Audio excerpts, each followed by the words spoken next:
Hello, my name is Jeremy from Jambalaya Plays Games, and today we're talking about Awakening Lair, and that's by Mike Ritchie of Rather Dashing Games. Mike, can you just tell us a little about this game? It is cooperative, so I want to know a little bit more about it because that's what Jambalaya Plays Games is all about, although we love all kinds of games.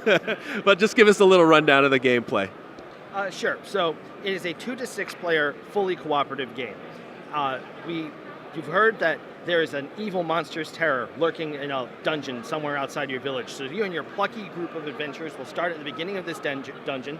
It's a linear dungeon made up of 12 cards. It's randomized every time.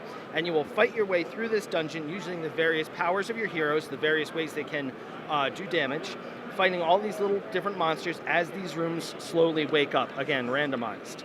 As you battle these monsters, you'll gain treasure. This treasure will be 2 different things. You can either choose the weapon or the magic item, and depending on what you choose, depends on how you equip it. The game is very icon-based, so it's matching icons to see where you can do a lot of damage, and whose abilities will help what. Eventually, the Monster's Terror Awakens card will come out, and when that happens, one of 6 different giant bad guys will come out.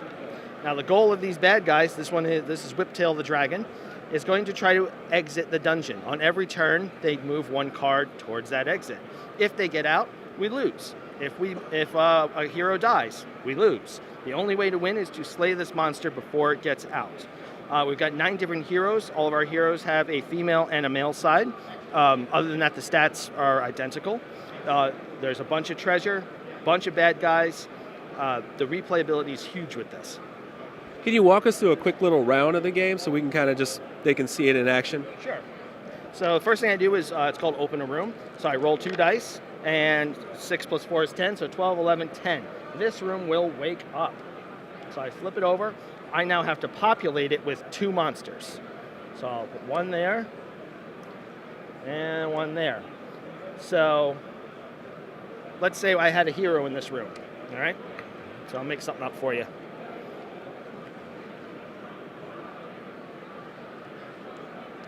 Give her a cool weapon. So if you look at Ragna the Giant Slayer here, she does frost, and this weapon has 2 frost icons. This icon has to match her archetype, which it does, so she'll get to roll 3 damage. So 3 dice. So I take those dice and I'm going to attack. I'm going to choose to attack the kobold because I'm doing frost, and that's particularly weak to frost. So I did 1 damage. My highest die matches over there. So I do 1 damage. Okay, I see how it pool builds. You kind of put, okay, you attack specific dice, okay. Since it's frost, I can press the attack with the same action, but I can only do that with something that matches. So I would try to do damage. If I kill the monster, I would get that treasure. Whatever monsters I don't kill are going to then attack me by rolling however many dice equal to however many hit points they have. So in this case, they would roll 3 dice. This one would only roll 2 because I already took out one of their damage. Okay, this seems like a really fun game. I like it. It's simple. How long does it take to play, let's say at max player count? Max player, it actually stays the same anywhere from 2 to 6 because you still have the same number of monsters to fight, but anywhere from 30 to 40 minutes. It seems like it's really easy to learn, so I don't think it will take long for anybody to understand it. I mean, it's straight up putting dice on cards and flipping cards. It seems easily translatable. That's actually been our goal, is we try to make games that the hardline hobbyists will enjoy and also the more casual family gamers will enjoy.